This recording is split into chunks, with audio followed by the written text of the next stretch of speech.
SMART goals is an acronym that stands for specific, measurable, achievable, relevant, and time-bound. It's a framework used to set clear and achievable objectives for personal and professional development. Imagine it like a roadmap that helps you plan and track your journey towards a specific destination. Here's what each letter represents. Specific. Clearly define what you want to achieve.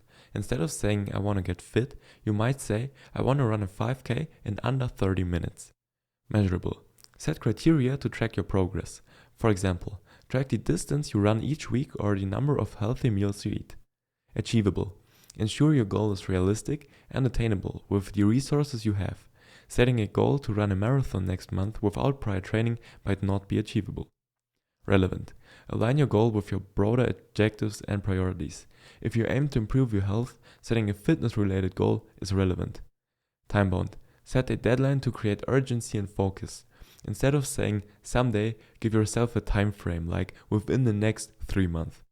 Using the SMART goals framework can help you clarify your ideas, focus your efforts, and use your time and resources productively to achieve meaningful outcomes.